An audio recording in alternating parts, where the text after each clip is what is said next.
guys, welcome back to the first take. My boy Jim and Marilla want me to check out it's not even a trailer. I'm not quite sure what it is, but it's got 3 million views. So even though the title says I had to lose weight in 4 easy steps, there's no way that it can be that straightforward. Not with 3 million views, because yeah, you get me. Yeah. So let's see where this is gonna go, man. I'm anticipating something isn't what it seems. How to lose weight in 4 easy steps. Step 1, no beer. Every time you drink a beer, it's like eating 7 slices of bread. That's a lot of unnecessary carbs. Step 2, portion control. When eating out at a restaurant, cut your meal in half and ask for a takeout container to save the rest for later. Step 3,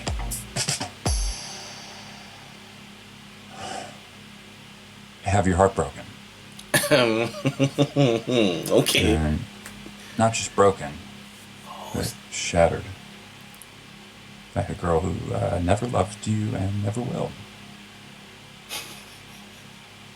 Try to get your shit together and join a gym. Start going to the gym regularly, and even though you don't know that much about exercise and you're way too weak to do pretty much anything but lift 5-pound weights with the old people, do it until your sweat makes a puddle on the floor. Then go home and go to bed. And the next day do it again. And then again. And then again.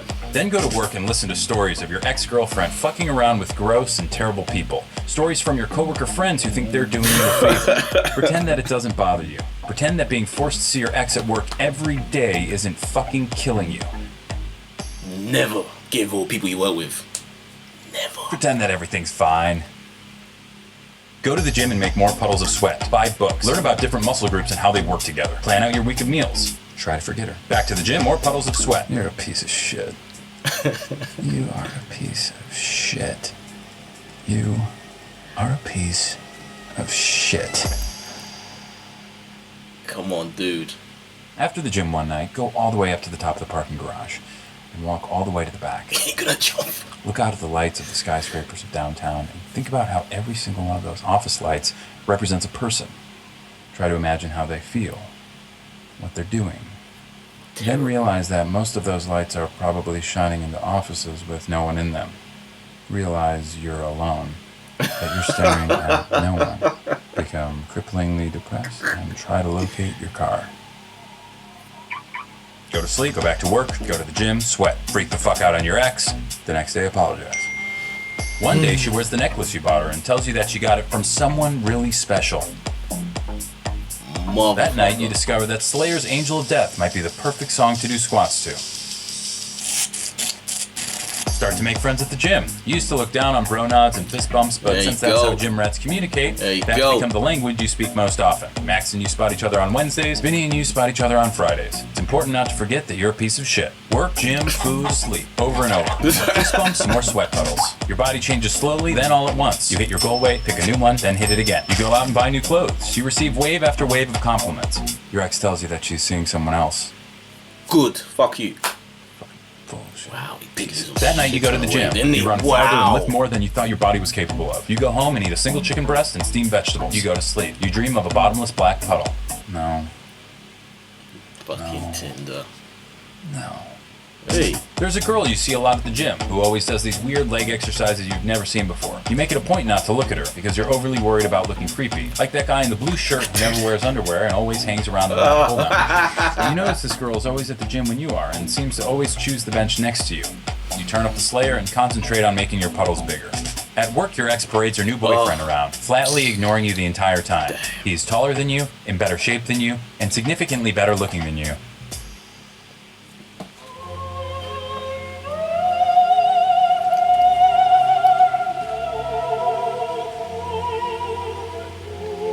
Stone, bruv. Stay frosty. Fucking bullshit. That night, you bench press double your body weight. You sneak a photo of yourself in the mirror and email it to yourself with the subject heading, "You are a warrior." The next day, you are more disgusted with yourself than you've ever been, and you delete it immediately. You make puddle after puddle after puddle and eat single chicken breasts and work and sleep over and over and over and over and over and over. Goes too far. And then something different happens. The night comes when you're not the last person in the gym. It's you and the girl who does the weird leg exercises. Hello?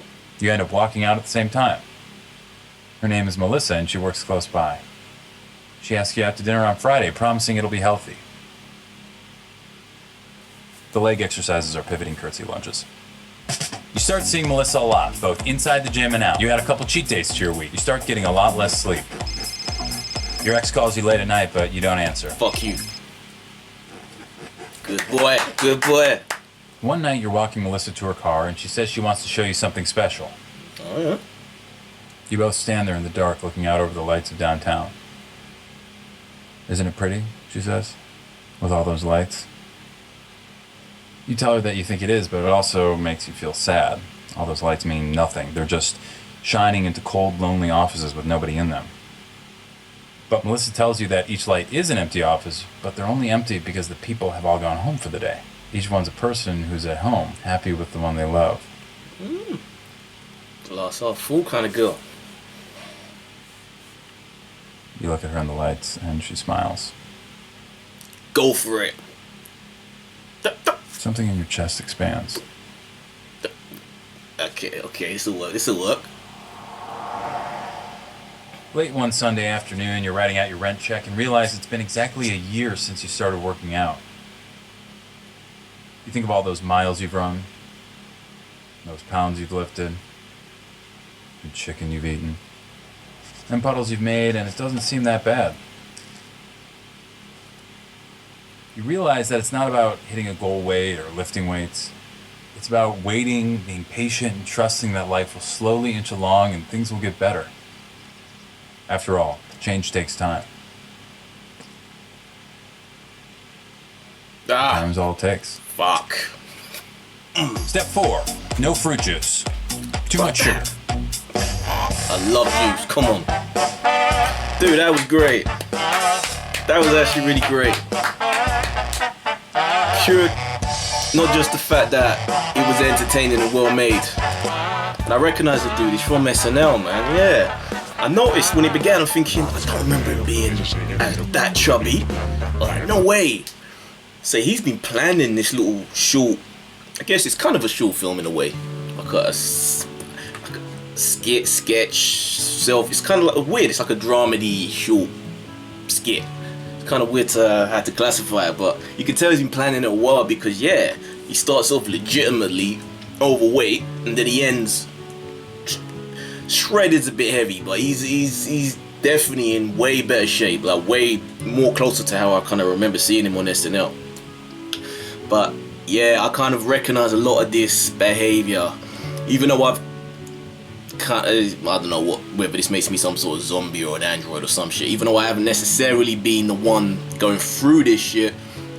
Pretty much all of my friends have, and I'm usually the guy who's on the phone with them at 3, 4, 5 o'clock in the morning when they're like, you know, all their shit's falling apart, they need someone to chat to. So yeah, I definitely recognize all of this behavior, and it's good the fact that you have to find something. Gym's usually the simplest one, but that doesn't mean that it's not a good one to do if you aren't happy with how you feel in yourself physically, in the shell you're in. Then, you know, it ain't gonna fix everything, but it's one of the blocks to build a new you, so to speak. So, you know, good that you have to stick with that shit, have the discipline. And yeah, it was I actually like that. I actually put a good smile on my face.